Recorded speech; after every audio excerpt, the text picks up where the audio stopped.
Gentili amiche e cari amici, buongiorno da Andrea e da Domenica. Che barba il 28 agosto, dobbiamo bagnare per non perdere tempo e portarci in rasatura.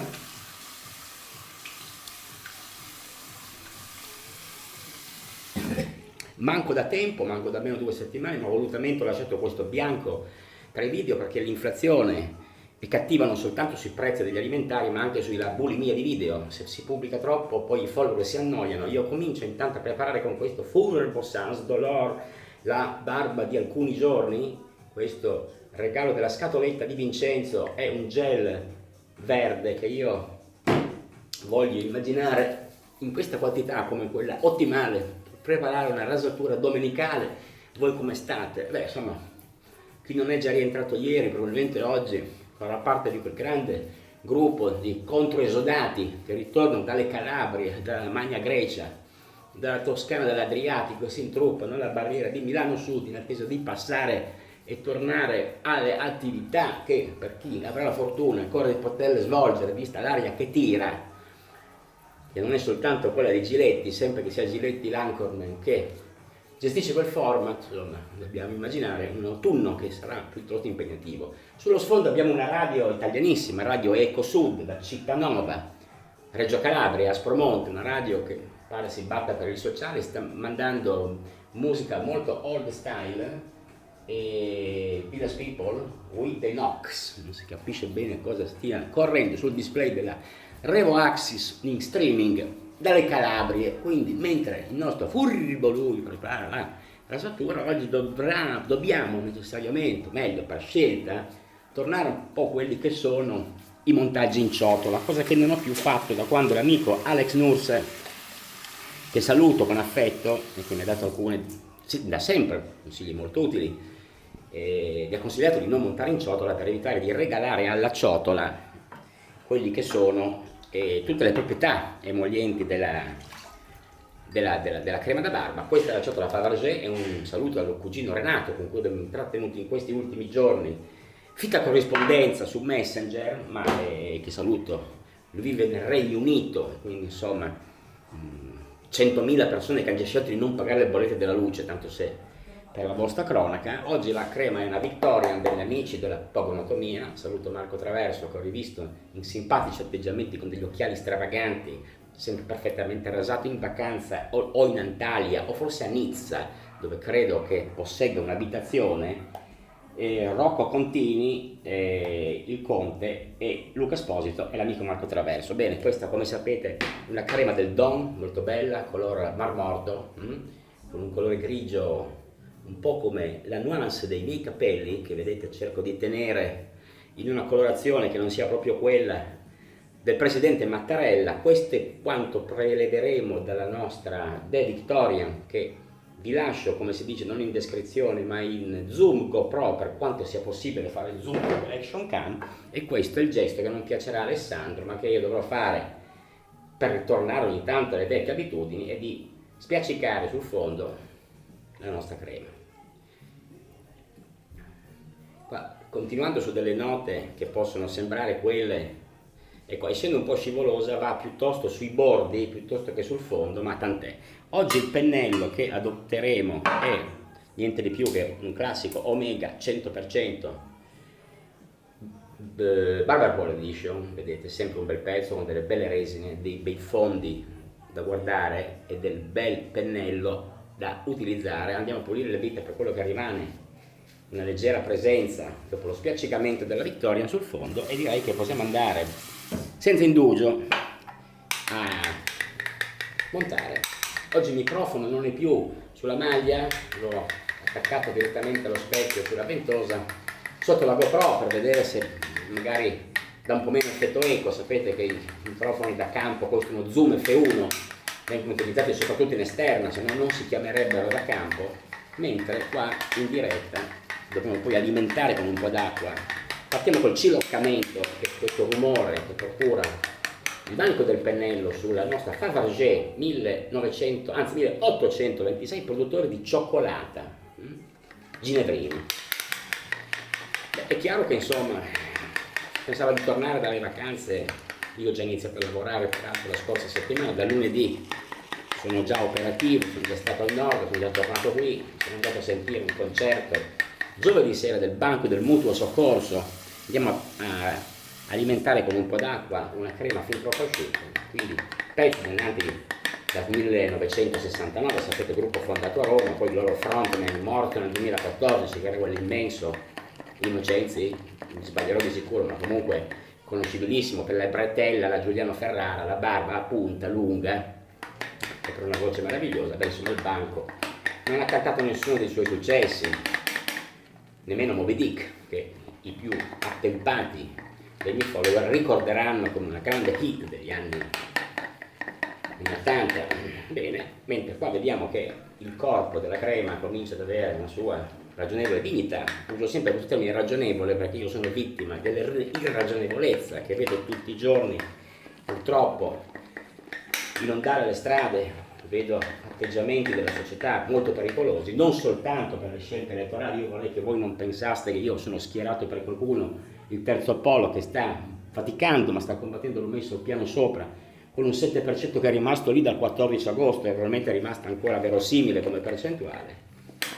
Calenda, grazie alla generosità di Matteo Renzi, sta conducendo la campagna elettorale, ma Renzi mi sa che più che generoso è molto furbo, perché se le cose vanno bene è stato merito suo che ha dato a Calenda la possibilità di candidarsi perché non aveva le firme che avrebbe dovuto raccogliere. Se invece le cose vanno male è colpa di Calenda, che ha condotto la campagna elettorale, perché vedete c'è il nome di Calenda, Renew Europe sul simbolo, e Italia Viva ha messo a destra la sua bicicletta, la sua seconda ruota, stando defilato. Bene, io direi che per il montaggio, nonostante sia un'attività molto divertente per il primo passaggio e che ci dà possibilità di chiacchierare durante la preparazione, la consideriamo praticamente conclusa. Eccola qui, e andiamo quindi a bagnare e a preparare la rasatura. Con cosa? Lo volete sapere in anteprima, ma mi sembra più che giusto.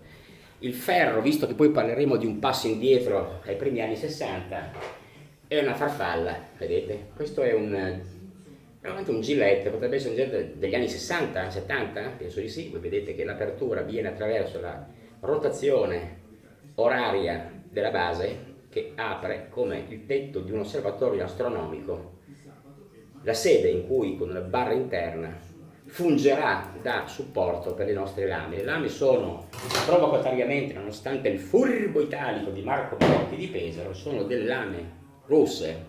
So che mi odierete, ma bisogna anche studiare l'avversario. Qua sapete che a Napoli si è mossa per 10 anni una spia che ha frequentato l'ambiente NATO. Saluto l'amico Carlo Peluso, che conosce bene l'ambiente americano di Napoli, lo saluto con affetto e magari ci racconterà non cosa ha fatto la spia, perché non penso che Carlo conosca bene la signorina poi rientrata e richiamata da Putin. In ogni caso queste sono lame fabbricate nell'Unione Sovietica ex, cioè nella Federazione Russa, con la loro bustina in carta colorata commercialmente molto semplice, e oltre la velina i due classici punti decola che Matteo Preda ricorda spesso e di cui ringrazio, perché sono un po' la firma di queste lame confezionate, poi vai a capire tu dove, che andiamo a posizionare, come vedete facciamo che prepararla nella barra centrale. Qua la sicurezza è assoluta, chiudendo, girando in senso anti-orario, chiudiamo e serriamo bene di modo che non si apra il coperchio, perché se si apre la lama si espone e vi tagliate, mi è già successo. Bene, bagniamo.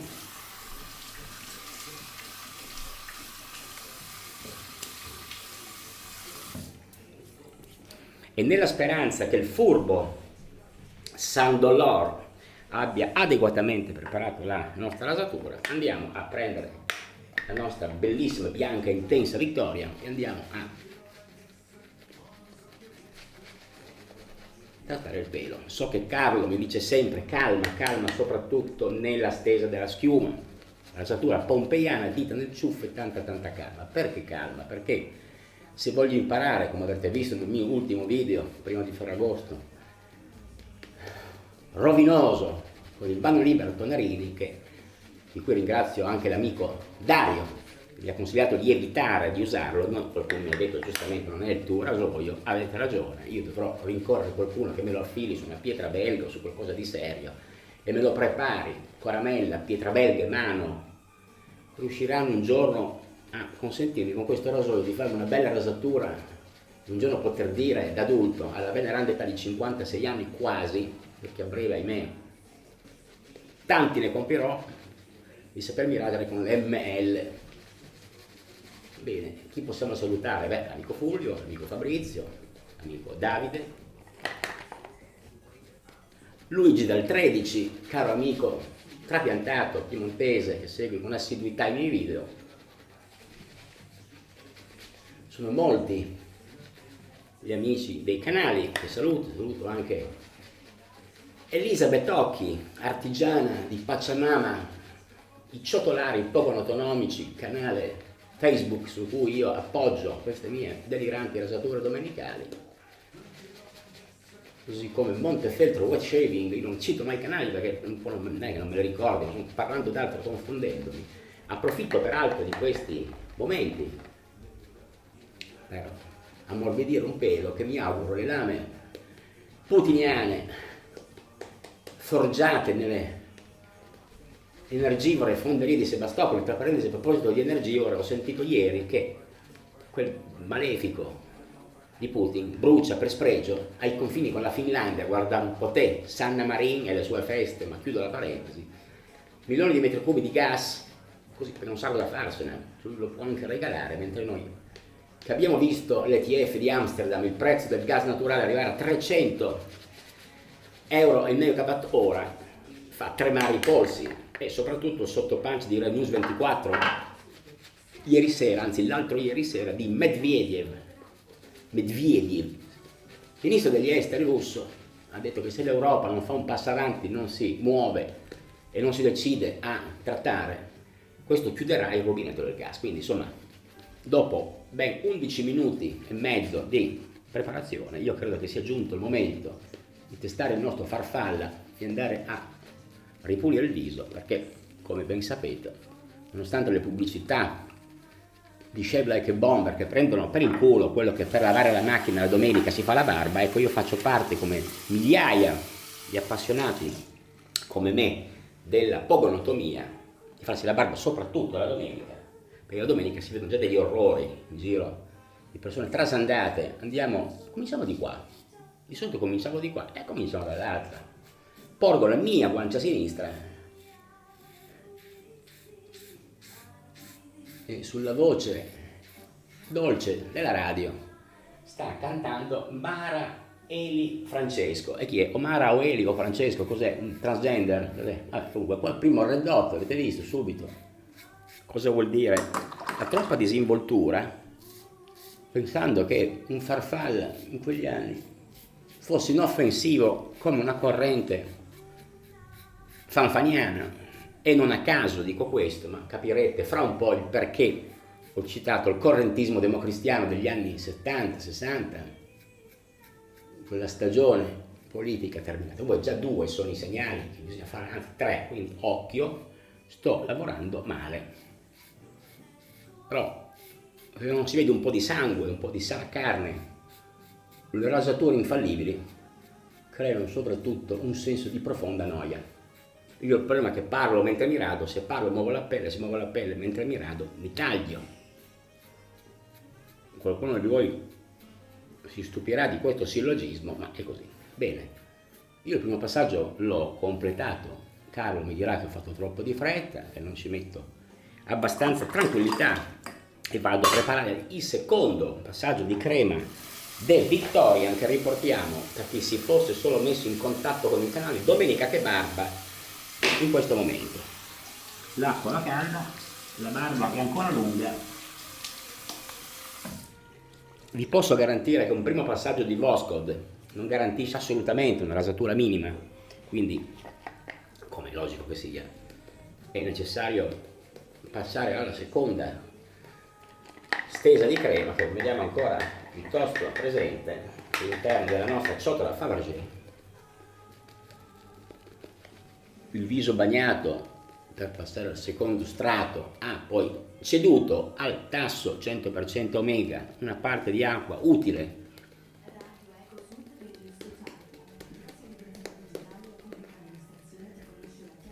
bene. Abbiamo ascoltato che Radio Ecosud è per il sociale, che va sempre molto di moda.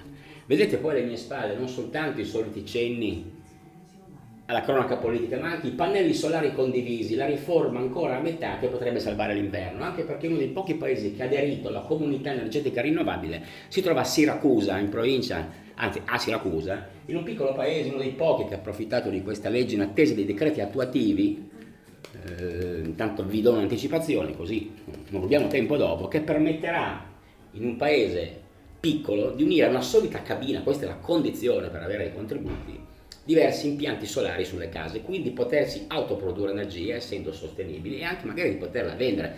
E al di là di questo vi invito a leggere: più il prezzo dell'elettricità sale, più sono contenti. Non sono speculatori, anzi sono sindaci cittadini riusciti ad accedere a un'iniziativa pubblica impervia dal punto di vista burocratico, ma che da qualunque lato la si guardi ha ricadute positive. Si tratta appunto delle comunità energetiche rinnovabili. Quali sono i vantaggi? Che i cittadini o gli enti locali che vi partecipano realizzano impianti per produrre energia rinnovabile, per lo più fotovoltaici, e poi ne condividono il consumo, con 3 vantaggi: non pagano l'energia prodotta dai loro impianti, ricevono un incentivo statale per ogni kilowattora prodotta dai loro impianti e condiviso tra i membri della comunità, e se immettono energia in eccesso nella rete nazionale vengono ripagate ai prezzi correnti. Non so se molti di voi sanno che rivendere energia prodotta dagli impianti privati una volta valeva 20 euro al kilowatt, adesso ne vale 500, avete capito bene? 500, quindi fate gli impianti, non perdete tempo, stimolate i vostri sindaci ad aderire a questa iniziativa importante di cui nessuno sa, del quale le persone sanno solo lamentarsi e si lasciano terrorizzare da quella che è effettivamente una pesantissima crisi globale dell'energia, ma che insomma può avere addirittura la prospettiva, da quello che si legge, di autoprodurre tutta l'energia domestica. Scusate se mi pettino, se no vado in scena in maniera inadeguata, e che quindi potrebbe essere veramente la soluzione. Bene, contropelo, cerchiamo di evitare, facciamo volare la nostra farfalla, perché se una farfalla vuol dire che deve volare, non deve essere associata alla barba in maniera violenta. Ci sarebbe da discutere sullo stato psicofisico con cui ci si sveglia la mattina e si decide di radersi. Un po' come viene coi vini, non so se vi è mai capitato, che voi aprite una bella bottiglia che aspettate dalle recensioni, dal blasone, un consiglio di un amico essere una gran bella bottiglia, ma la bevete alla sera tornati a casa quando siete stanchi, voi non sentirete quasi nulla delle sensazioni che invece dovrebbe promettere un vino fatto così bene. E con la rasatura uguale, bisogna radersi da rilassati. Questa è la ragione Carlo. Oggi Carlo siete i miei pensieri ogni 4 minuti, ma è vero, i passaggi multipli non sono il massimo del dettame del rasatore, ma io continuo a sentire presenze ovviamente importantissime di pelo molto duro sulla curva del mio mento, che come sentite davanti al microfono reca ancora del pelo ispido. Ma andiamo a preparare la terzo passaggio, ma magari prima portiamoci avanti. Abbiamo parlato di pannelli solari condivisi, ma qua vedete alcuni punti che vado a sviscerare, pancetto guanciale. Questa è la campagna di comunicazione che il PD ha assegnato alla Proforma di Bari, che gli ha fatto quell'orripilante manifesto nero da una parte con la pancetta e a destra rigatone, che non si capisce in che rapporti sia se non l'aspetto ventrale dell'italiano che pensa solo a Magnà, che porterebbe a dover votare assolutamente per guanciale tutta la vita. Questa è Enrico Letta. Ma andando avanti abbiamo a breve, molto atteso, Marco da Milano, ex direttore dell'Espresso, poi a me cacciato, a cui la RAI, Rai 3 in questo caso, ha dato la possibilità di leggere una sua rassegna stampa con il suo acume e con il suo filtro, che partirà su Rai 3 alle 20:40 da lunedì 29 agosto. Sono 10 minuti in cui da Milano, che va seguito comunque, voi l'avrete conosciuto sicuramente a Propaganda Live su Rai 3, che è una trasmissione un po' tanto romana ma anche piuttosto caustica e molto intelligente, e qua vediamo appunto dopo da Milano alcuni spunti degli altri candidati. Non c'è solo Calenda chiaramente, ma c'è anche Giuseppe Conte, che prevede, questo anche in accordo con Calenda, che la penso uguale, di tassare gli extra profitti case farmaceutiche che hanno guadagnato più del 60% negli ultimi mesi, e anche, perché no, le società di energia elettrica, cioè chiaramente, anzi quelle in particolare, più la farmaceutica e le assicurazioni, che in 2 anni di pandemia hanno spopolato. Quindi tassiamo, andiamo a prendere i soldi dove ci sono, e sempre stando in ambito 5 Stelle che punta un 10%, che voi pensate mica che ci si liberi di questo movimento, che non è certamente nelle mie corde e neanche nelle corde di tanti analisti, che ha candidato dei magistrati importanti come Scarpinato, appena andato in pensione, magistrato di Palermo antimafia, e soprattutto il procuratore Cafiero De Rao. Questo perché si sappia, magistrati, vedi, non ho dimenticato la R perché anch'io sono distratto. Quello che ricorre ancora nella parte Pennarello è i 100 anni della marcia su Roma, quando ne parlerà nessuno, solo Del Boca ne ha parlato, anzi non è vero, ci sono delle puntate su Repubblica, se avete voglia di leggerli, che ricordano qual è stata la marcia che il Partito Nazionale Fascista mise in atto il 27 ottobre del 22, quindi 100 anni fa, per portare al potere Benito Mussolini, che quell'anno iniziava quella che lui aveva chiamato l'era fascista. Quindi sono 100 anni dell'era fascista, ovvero il 2022 dell'anno gregoriano. Nella parte ludica abbiamo che Berlusconi e Carlo Calenda, il quale Calenda vorrebbe portare Berlusconi verso di sé per questa maggioranza Ursula, sono sbarcati entrambi su TikTok, e Calenda ha dovuto dire: io non so né ballare, sono brutto e sono pure grasso. Allora se ti presenti lì, giustamente non ti puoi abbattere così. Caro Carlo, io capisco che tu fai della tua intelligenza la tua arma di seduzione elettorale. Mi stava per cascare la ciotola, perché poi quando comincio a citarmi le cose, ma in ogni caso non ti puoi svilire così.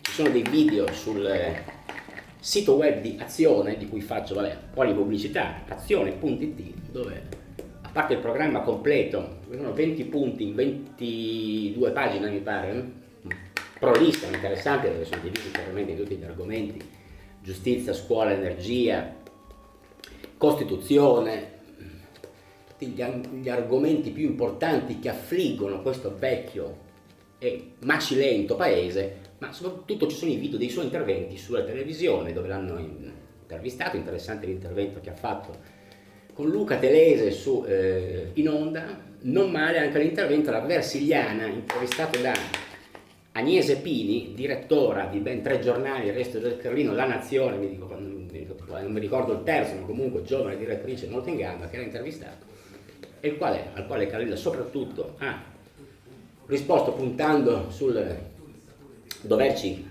affrancare da questo modello del votare contro chi? Il voto utile, perché c'è anche il voto inutile, sì.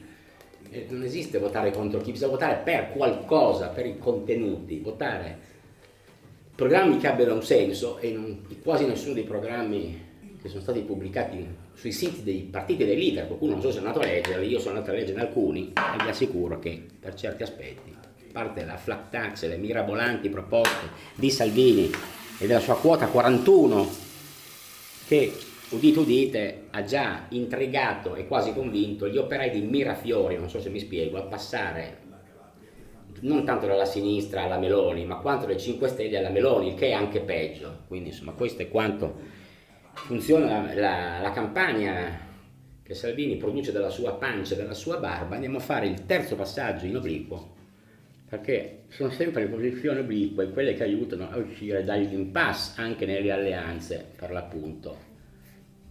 Non bisogna più essere di destra o di sinistra, bisogna essere coerenti, non coerenti e chiari, come diceva Pier Ferdinando Casini nella sua campagna degli anni 90-2000, coerenti e chiari. No, non solo, ma bisogna essere ragionevoli, fare delle campagne di buon senso, ma non essere estremisti del buon senso, hashtag estremisti del buon senso, perché ho visto delle campagne nelle ultime amministrative a Torino dove i candidati di Mimmo Portas, il quale voleva portare la Salerno in Parlamento ma non ci è riuscito, aveva inventato questo messaggio estremista del buon senso. C'era il candidato con scritto estremista del buon senso sotto, nei tabelloni stradali, cartelloni peraltro spariti.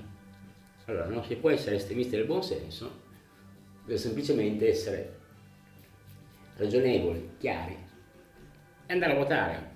Purtroppo le statistiche sono che non parteciperà più del 69% Alla consultazione del 25 di settembre si voterà in un solo giorno, soltanto la domenica dalle 7 alle 23, ma comunque andiamo avanti, il terzo passaggio è stato completato, io andrei a sciacquare e andare magari in after per andare poi avanti. Per non rubarmi tempo.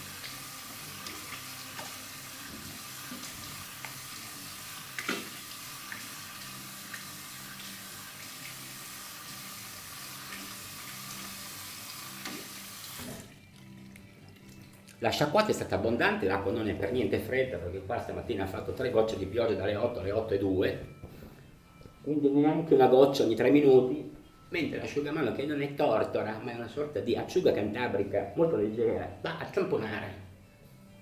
E nell'attesa prima che si asciughi tutto, nell'attesa soprattutto di mettere sul viso asciutto un after, perché non mi piace mettere l'after sul viso umido, Giorgia Meloni, Giorgia l'illusionista, questo è un interessante pezzo di Sono fuori campo, credo, di Concita De Gregorio, che conduce appunto con Dani Parenzo in onda delle interviste molto interessanti, dove apre questo articolo in cui la destra si sta rivolgendo a Draghi, sono qui, no? Dopo averlo svillaneggiato, lei neanche averlo sostenuto, ma soprattutto questa destra che ha tolto la fiducia a Draghi, oggi lo chiama in aiuto perché non sanno cosa fare per venire incontro al problema del caro gas, no? Allora, prima lo svillaneggiano, lo costringono a tornare a Città di Castello, a casa sua, poi lo chiamano, perché adesso è vero che si deve occupare solo degli affari correnti, Draghi, perché ancora lui il Presidente del Consiglio, ma fa politicamente un po' ridere. Insomma, Giorgia Meloni non dorme pensando alle sue responsabilità future, perché ha già detto che se verrà votata in un certo numero di sostegno, di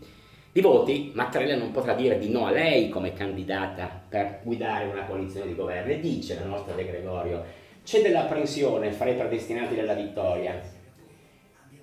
Guarda te, se lo storico giorno in cui siamo pronti, che era lo slogan della campagna elettorale di Giorgia Meloni, doveva arrivare alla vigilia del tumulto dei ciompi con le bollette del gas esposte in vetrina, la pizza che se non la metto a 20 euro tocca chiudere e la prospettiva di docce fredde per tutti. Non è una metafora, proprio docce gelate, e si sa che i ragazzini scansavano già quella tiepida. Si va verso l'emergenza igienica e di tutte sarà la meno grave. Crisi industriale, fabbriche che chiudono, famiglie che restano senza lavoro e guanti in casa la sera, come ai vecchi tempi. Disoccupazione, recessione e speculazione di chi scommette sulla nostra rovina. Autunno gelido, diranno presto i titoli, giocando sulla memoria opposta, mentre il roboante Putin richiama in patria le spie bruciate e brucia il gas d'avanzo, per spregio e per necessità. Gas che intanto viaggia verso i 400 euro a megawattora, 400? 10 volte più dell'anno scorso e 10 più di quanto lo pagano in America. Ecco perché sono felicissimi oltreoceano di venderci loro gas liquido che dovrà arrivare qua a Piombino, il rigassificatore della SNAM. Ma le cifre ballano e le fonti offrono evidenze diverse e la stima a cui potrebbe essere imprecisa. E per dire che è chiaro come qualcuno, pochi, ci sta guadagnando tantissimo e la maggioranza stia andando in rovina. Questa è la visione di Concita De Gregorio e quindi consideriamo che tra virgolette, in un pezzo di Stefano Folli si parla di continui contatti che Giorgia Meloni ha con Mario Draghi proprio perché sta chiedendo aiuto per uscire da questo enorme casino di cui lei per prima ha paura di assumersi le responsabilità. Oggi un blu perché ancora una giornata con delle nuvole nere ma con un sole che spacca e si infila, quindi fa ancora caldo, quindi questo è americano come il gas che ci venderà l'amico Joe Biden. Come vedete, il cerchio si chiude sempre. Se volete investire dei denari, comprate società negli Stati Uniti, non comprate in Cina, dove nonostante abbiano intenzione di fare enormi infrastrutture per superare la crisi, hanno ancora dei grossi problemi di natura debitoria. Quindi l'America sarà l'unico paese che continuerà a crescere, quindi mettete i vostri soldi su compagnie nordamericane. Malissimo il contropelo, lo sento qui ed è evidente, mentre lasciamo asciugare 100 anni di acquavelva, qua non vi dico nulla, l'esperienza è chiaramente una barberia, non dico sulla Route 86 perché non voglio esagerare, ma in una strada di New Orleans, potrebbe essere sotto quelle tettoie di legno delle case, sono sottofondo di musica jazz, un abbondante grembiule e questo profumo che io vado ad asciugare per fare un gesto di forzatura, che mi piace anche che asciughi da sé, ma non per mostrarvi il mio asciugamano a fiori, ma ecco, per darvi la sensazione del comfort. Cosa presuppone la fase conclusiva di questo video di domenica 28 agosto? Qua abbiamo in alto 40 anni dalla chiesa a Palermo 82. Qua forse non lo vedete perché è fuori campo, ma io ve lo porterò, anzi ve lo metto sulla lavagna direttamente. È un pezzo che il bravo Attilio Bolzoni ha pubblicato per il Domani, uscito venerdì sul Domani. Carlo Alberto della Chiesa, generale ingoiato da Palermo. Allora il pezzo sono 2 pagine, chiaramente non ve le posso leggere, voi in parte saprete che dopo aver sconfitto il terrorismo gli uomini della Chiesa furono incaricati di sconfiggere la mafia, cosa che non riuscì, infatti visse 100 giorni, voi sapete arriva a Palermo, 100 giorni dopo, neanche 3 mesi, fu ucciso chiaramente. Perché? Perché la descrizione è una terrazza sul mare di Mondello, la spiaggia dei palermitani. Il cameriere serve ricci e vino bianco ghiacciato. Al tavolo una signora ingioiellata si agita, parla a voce alta con il marito e con una coppia di amici. Questo generale può diventare una sciagura per Palermo. Se si mette contro i trafficanti di droga finisce che rovina questa città. Tutti quelli che oggi campano con il commercio dell'eroina saranno buttati sul mercato dei disoccupati, metteranno a sacco le nostre case e non potremo più uscire alla sera, ci scipperanno, scassineranno negozi e ville. Non ci sarà più pace, deve stare molto attento a quello che fa questo generale piemontese, dice la signora ingioiellata sulla terrazza di Palermo. Poi c'è l'ambientazione che Palermo esterno notte, il 15 giugno 1982, il generale piemontese è in Sicilia da 46 giorni, è il 58esimo prefetto di Palermo dall'Unità d'Italia, ha appena lasciato l'arma da vicecomandante, è il carabiniere più famoso fra i carabinieri, amatissimo dalle truppe ma non dagli alti comandi. Carlo Alberto Dalla Chiesa, ancora 2 mesi e mezzo di vita.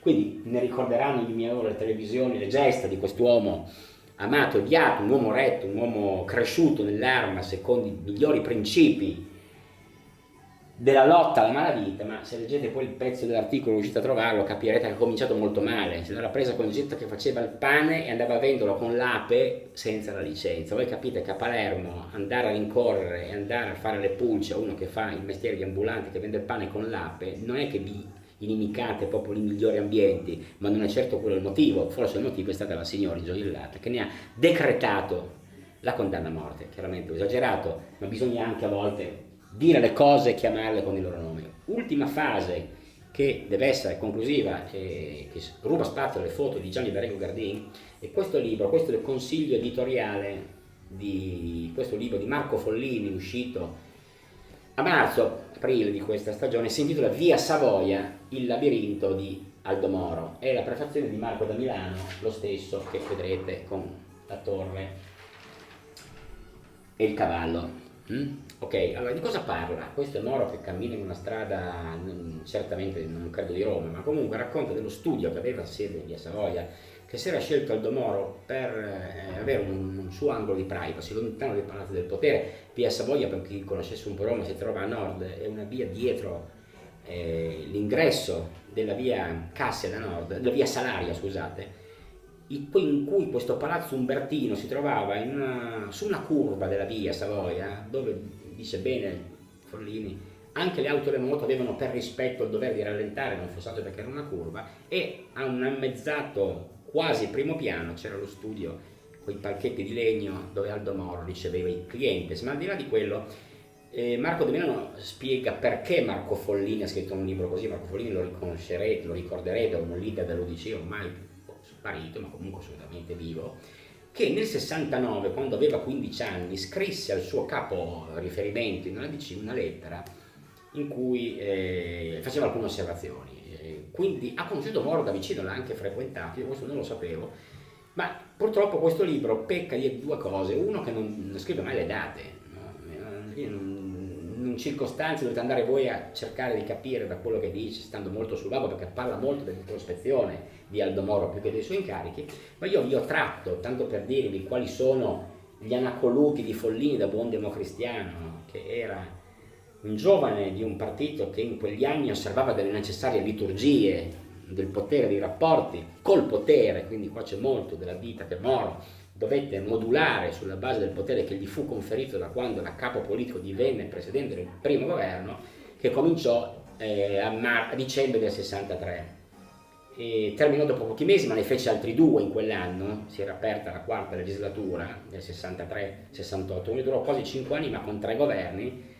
Tanto per la cronaca furono governi misti in cui doveva avvicinare la Democrazia Cristiana al PSI, al PSD, quindi una certa sinistra, che all'epoca era una sinistra considerata destabilizzante, al Partito Repubblicano, che insomma era una parte laica di questo governo. Quindi rimase al governo quasi 5 anni, e per darvi il senso della scrittura di Follini, per determinarvi se volete l'acquisto del libro, parla del suo arrivo a Palazzo, come non si chiamava ancora Palazzo all'epoca. Sapete che il palazzo fu definito così da Eugenio Scalfari, scomparso 2 mesi fa.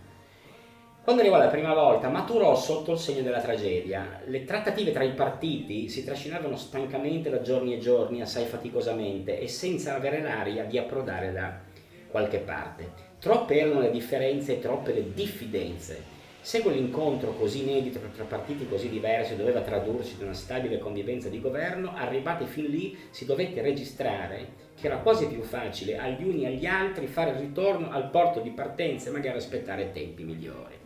Fu l'assassinio del presidente americano, fu ucciso Kennedy, no? Il 22 novembre del 63, quindi poco prima che varasse il suo primo governo, proprio in quelle ore a far precipitare le cose. Voi immaginate un uomo che arriva da Maglie, che è cresciuto nella politica dell'Italia meridionale, si trova a dover essere capo di un governo fortemente filoamericano, e appunto la morte di Kennedy fece precipitare le cose rimettendole sul binario giusto. Presi alla gola da quella notizia sconvolgente, i partiti si resero conto che non potevano più perdersi nel dedalo dei loro particolarismi, e che se avessero rinviato ancora quel loro appuntamento di governo così lungamente predisposto, il contraccolpo li avrebbe riportati troppo indietro tutti e 2. Così il governo prese forma, ma tutte le ombre che il bagliore sinistro di quel colpo di fucile sparato a migliaia di chilometri di distanza sembravano aver fugato si sarebbero presto riaddensate nella quotidianità di una politica in cui ognuno si sentiva nuovamente autorizzato a versare incenso sull'altare della propria piccola partigianeria. Questo è come scrive Marco Follini, quindi se siete appassionati della figura inedita, alcuni tratti inediti del carattere di Aldo Moro, comprate questo libro. È interessante questo ultimo aspetto, che magari vi leggo brevemente, che parla proprio del percorso interiore di Moro, che si snodava così tra la virtù, l'astuzia e la convenienza, fin quasi a farle coincidere. Era il destino riservato agli uomini di governo, la maledizione che li accompagnava, non era piuttosto l'occasione che la provvidenza politica offriva loro? Il fatto che in questa sua antropologia del potere, delle sue figure, si nascondeva qualcosa di più di una furbizia manovriera. C'era dietro e dentro un'idea più profonda dei legami tra gli uomini, che non meritavano quasi mai di venire schierati sul campo come opposti soldatini, ma piuttosto assortiti e mescolati in ragione di un'intelligenza politica che fosse capace di combinarli nei modi più fantasiosi. E se alla fine capitava che nemici e avversari tornassero utili, era segno che quell'intelligenza aveva sortito i suoi difetti. Vittime gli uni e gli altri del peccato originale, e riscattati gli uni e gli altri dalle loro stesse confessioni e dunque dalla confortante possibilità del loro ravvedimento. Quindi Moro si batteva soprattutto per gestire i suoi più che di parlare a un paese. Su queste riflessioni io vi ringrazio, sono andato ben oltre quello sentito, ma vi ringrazio se avrete l'attenzione di seguirmi fino in fondo. Una buona giornata a tutti, da Andrea e da Domenica. Che barba! Ciao!